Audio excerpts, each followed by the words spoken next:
What's up, guys, ladies and gentlemen? We are live from the garage.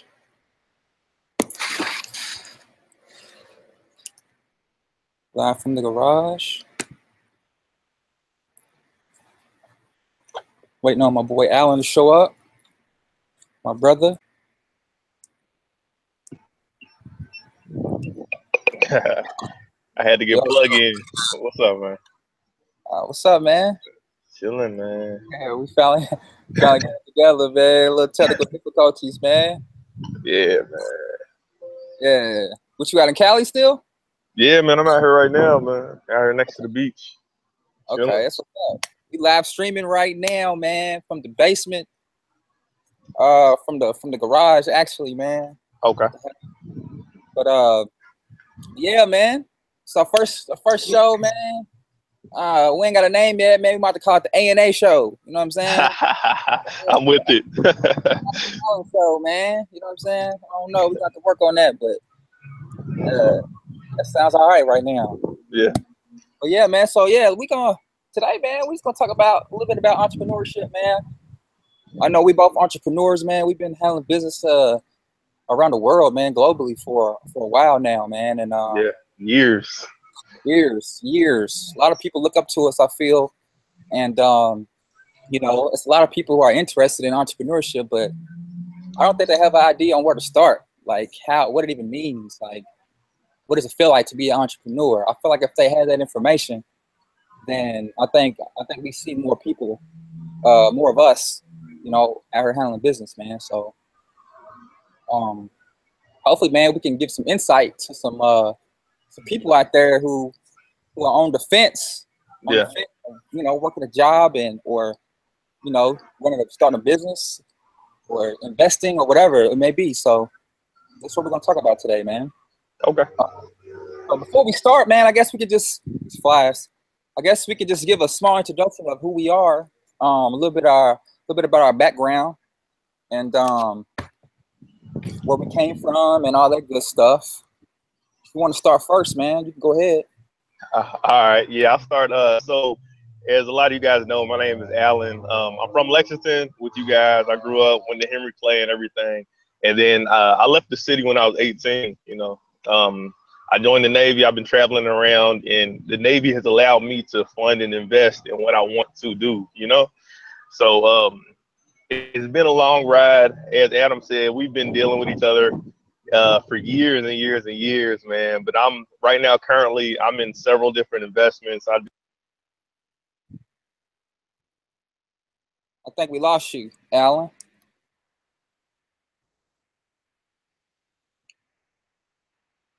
I think we lost Alan. He was getting into the bread and butter of hold on, I think he just came back.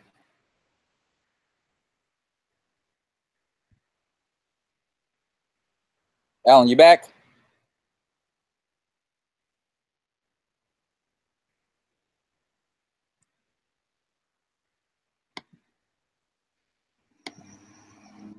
You can hear me?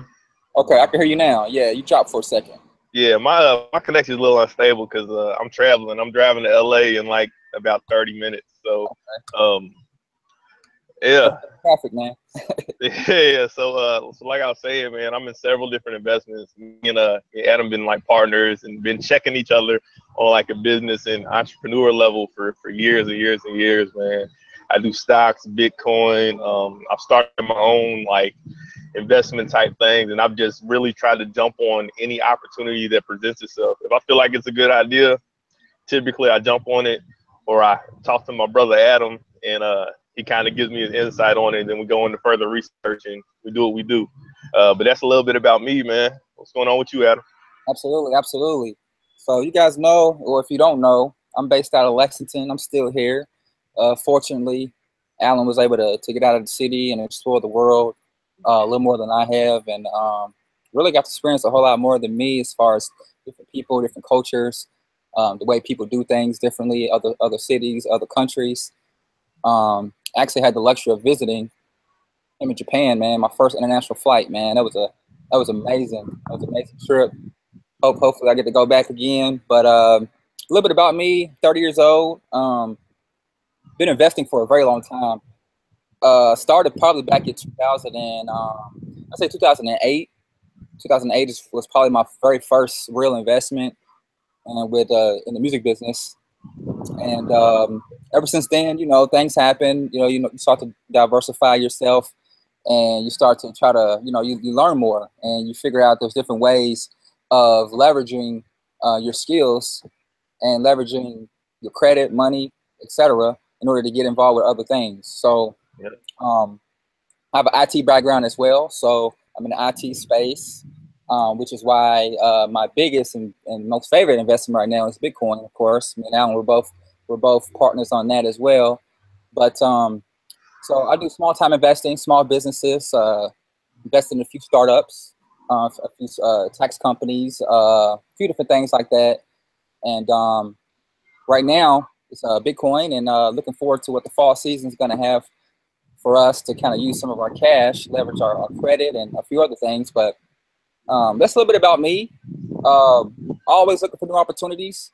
Me and Alan, like I said, we've had a long-term business relationship, and anytime there's something new, any new way for us to help each other to make more money, we always find a way to link back up and make it happen. And that's what this series is going to be about today. So entrepreneurship. We're both entrepreneurs. I think we both love being entrepreneurs. I do. I know for me, the first thing I think about when it comes to entrepreneurship is freedom.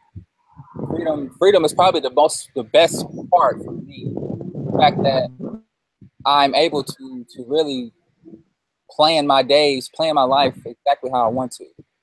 Like, I'm the architect of how my life turns out. It's not really dictated by other people's emotions or feelings or their work ethic. It's really, if I don't make it happen, I don't make it happen, and that kind of wakes me up every day.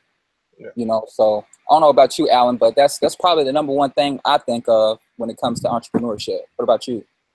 So, as you said, man, financial freedom, that's the biggest thing. Like, the ability to do anything that you really, really want to do, and just hesitate and not pulling the trigger on certain things will just allow you to not do that, So, as Adam said, man, we both been investing for a long time, man, and having the freedom to go where we want, do what we want, buy what we want, and invest in other things.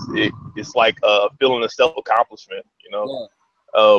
As he said, he's an IT. I got an IT background as well, but that's the biggest thing, is just being able to get resources and divvy them out and just grow. Growth is the biggest thing, growth. A question that I have for you is, I know that we're both from Lexington, and we've been investing and doing different things for a long time. What is one issue that you're seeing with the city as far as people getting started and starting investing? What I see more than anything, is just, I want to say fear, but I don't think it's fear. I think it's the consumer mindset, right? So when we're as a kid, right? Like, a lot of us grew up in inner cities. We didn't really have privileged parents, so we kind of lived a mediocre life. We didn't really have a whole lot of opportunities. We made the most of what we had, but a lot of people are just stuck in the consumer mentality. When I say that, that means we have been taught to spend. Like, we don't know how to use take a dollar and turn it into $1.50 or turn it into $2. So to me, when someone starts talking that language, it's kind of like trying to speak in a whole other language. I was just in the Dominican, man, and most people spoke Spanish there, and I kind of felt kind of like, kind of felt a little weird about it. Like, I didn't approach people as much as I normally would, so I really wasn't my complete self. So I know how it feels to feel out of place, or to have something presented to you, and you have this sense of, well, I can't do that. I don't know what that is. I don't have the time to learn how to do this. I think that's kind of the key, the biggest thing that I see. So when that happens, what does one do? Natural instincts will just continue to do what you've always done.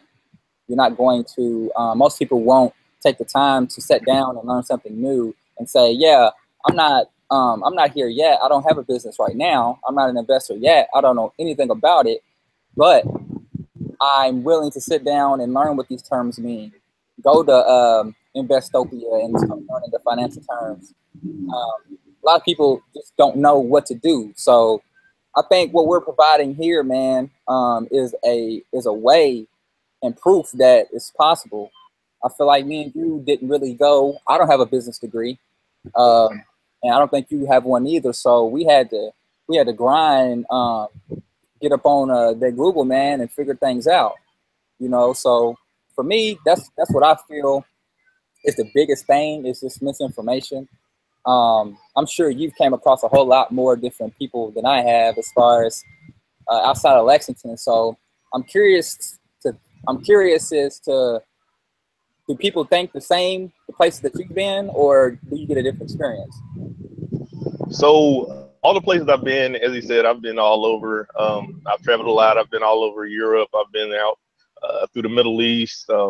Planning on going to Africa next year sometime, and all throughout the Pacific. It's generally the same. It's just a little bit less hesitation. I know Adam said that not to necessarily call it fear or anything, but I see it more as kind of we hesitate. Everybody that's in Lexington, everybody that grows up and they're an adult or when they're a kid, they want to do certain things. Like everybody wants to start something. They want to go do something. Now the difference is do it instead of just wanting. Like you could want anything you want, but if you never make a move on it, like you'll be at the same level that you are today. And so I've had the privilege of meeting several business owners. I've sat down, I've had lunch and stuff with millionaires. I have several investing friends that possibly in the future we can go ahead and depending on how the series goes, I like to bring in different business owners, people that do different things, different type of investors, and that way we get a wide range of knowledge that we can pass out to the city and that we can put back into the youth, the adults, and everybody that's trying to grow in their life. But yeah, that's one thing that I've been seeing is that people just it's not necessarily the ambition, but they just hesitate on pulling the trigger on certain things. Yeah. I know people, there's steps that you have to take, and there's like a general direction that you have to get to first before you can start investing, which is an issue that I see in Lexington. Is capital, is having the money to actually invest. So as you said, everybody has the consumer mindset. Once you get away from that consumer mindset, you'll have an opportunity to invest, because at that point, you'll be saving your money. You won't be going out buying the most expensive things or the newest, the latest. You won't be living check to check. You'll have money that you can invest and you can watch it grow. And that's the biggest thing that I want this series to do, is just to show people there's a different way to go about things. You can invest in anything. Right. Me and Adam has invested in, as he said, the music business. We went everywhere from the movies to TV commercials to stocks, bonds, to startup businesses, to everything. It's just about having that opportunity. And another problem is with people not pulling the trigger when you're young. Like I just turned 29. When you're young and everything, you have that opportunity to make that money back. So why not now is the biggest question I got to ask you guys out there. Why not now? It's a really good point, man. That's a really good points, man. And I want to piggyback off of something you just said about pulling the trigger. So when I think about all of my successes in my career so far, whether it was my choice to go to school at the time I did, choice to begin investing, the choice I made to want more out of my life, like all those great decisions, all those successes I've had with those things were when I decided to just make the decision. Like there was no hesitation, right? Like I knew where I was and I knew where I wanted to be. And I knew if I kept doing the same things that I was currently doing, like there was no way that I was going to be able to catch up and bridge the gap with people who are actually out there really doing it, So I say that to say, man, like that's a really big nugget to take out of this. Like there's a lot of people who get the whole blueprint get put in front of them, man, and they listen to it and they understand it, but they still don't pull the trigger on it. And And, one of my favorite sayings, I write it on my board all the time. The word poor, right? Right. The word poor has a misconception. To me, it's an acronym, right? Poor means passing over opportunities repeatedly. That's what poor means to me. And a lot of people who are poor, that's what they do. They pass up opportunities repeatedly every day, every month, every year. There's always a reason why you can't do it. Or I gotta wait till next Friday, and then next Friday comes and nothing happens. So if anything, we need to get out of that waiting mindset. Just make a decision. If there's something that you want to do, something that you've been thinking about doing, just start. I don't care if it's picking up a book that is based on the topic that you're trying to start. You want to start a food truck business? Pick up a book that talks. There's books about every single thing in the world that you ever want to get involved with. Use the library. The library is always free. There's books everywhere in the world. Start there. You don't have to immediately start making money with it. Sometimes you got to take the time and learn different concepts, learn the business before you just jump in it. And that's okay. Some people just jump in it. Some people take their time with it. It depends on who you are as a person and what type of skills you have. So I just wanted to add that to kind of what you said earlier, Alan, about passing over, about, being passive and not taking advantage of opportunities when they come. So yes, that was a really good point. Okay. So, yeah. What other questions you got, man? You got any other things that can help the people out there? Yeah. So a question I just kind of thought about while you were piggybacking off of what I said earlier is, this is like an honest question you should ask yourself, like when you're thinking about investing or doing anything else. Would you struggle more in year one to provide a better year two? That's like an honest question you could ask yourself, because would you struggle more? Like, if I took this year to further myself and throw money here and put money into this, study, put myself a little bit more in the hole, because I know in the next year my growth is going to be so much better, would you do it? Because I personally would. I would struggle a lot this year just to make sure that next year is a lot better. Right. How do you feel about that? Hey, that's why they make noodles, man. That's why they got the big pack of the poison noodles, man. You get 100 of them for like $5. You know what I'm saying? The old college meal. And that's why that stuff's there, man. Like, it's all temporary, but it's all about being strategic. Like you said, when you are able to sit down with yourself and map out what your plans are, then yes, like you should be willing to struggle or not go to that restaurant every weekend, not go to that party, not drink every weekend, because you have a bigger goal ahead of you. And for me, I'm gonna add this too. You always have to have a why, right? You got to have a why on why you do anything. So for me, I started this thing called breaking cycles, right? So breaking cycles, man, is just like, there's obviously, like, there's no getting around it. There's no sugarcoating it. Like, there's a cycle. A cycle is something that does this, right? There's a cycle, man, that every family in the world has. Something that's every family generation have done over and over and over. It could be good, or it could be bad. So mine's, unfortunately, wasn't always the best, right? So there's got to be somebody in that cycle to kind of break the cycle, right? So I'm looking at myself as that person. Otherwise, the generations will continue to be the same, right? So that's what wakes me up. That's what helps me make investment decisions. That's what helps me struggle for a year, 2, 3 years. Allows me to take losses and being able to bounce back.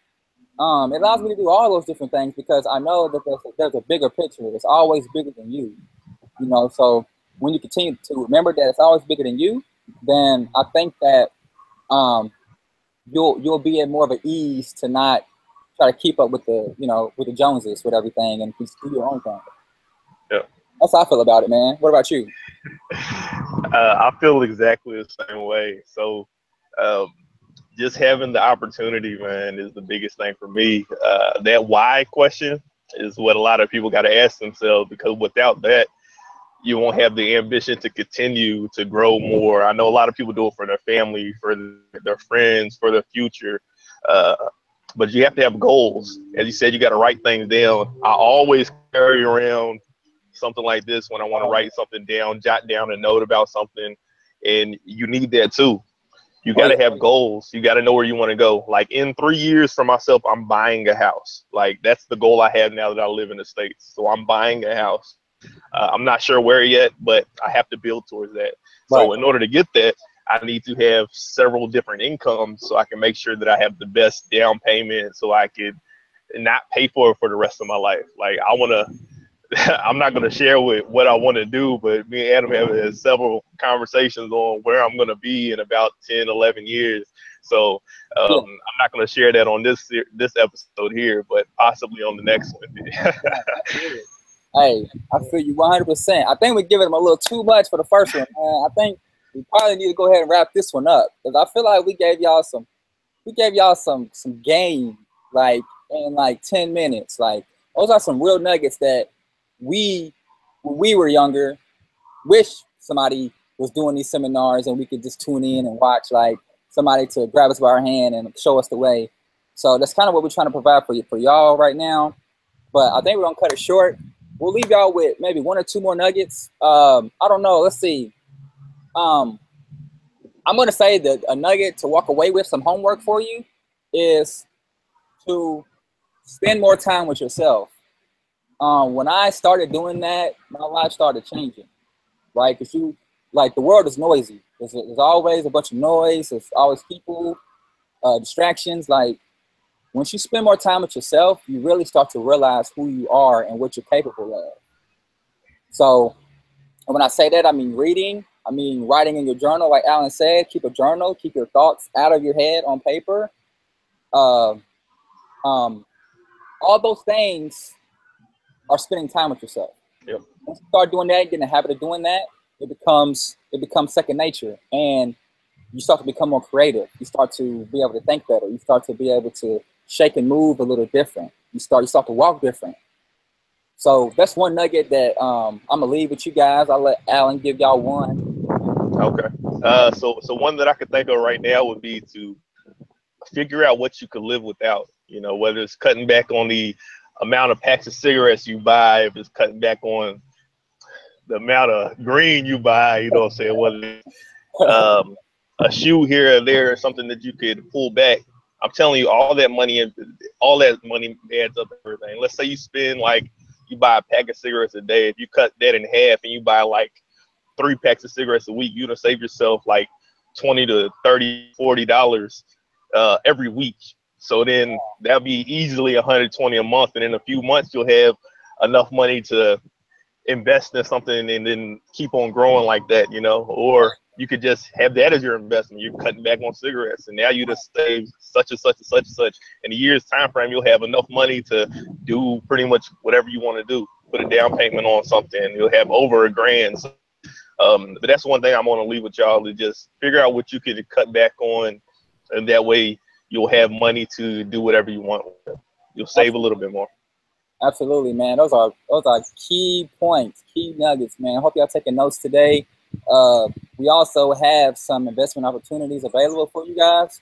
If any of this information triggered you to want to take action, me and Alan have several things that you can get into as far as putting your money to use, putting your mind to use.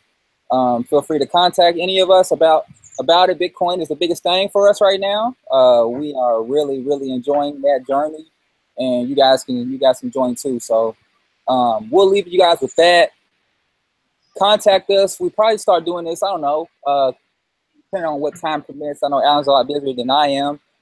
Once a week, twice a month, I don't know. We'll see what type of feedback we get, man. But I think people are gonna start to look forward to seeing these episodes, man. So appreciate you, man, taking the time out, man. Don't get stuck in that traffic out there, man. I know it's about to be rush hour. Yeah, rush hour it is on the way. Yeah, so me and Alan, man, signing off the A&A show. We'll get back to y'all next time. free game. Peace.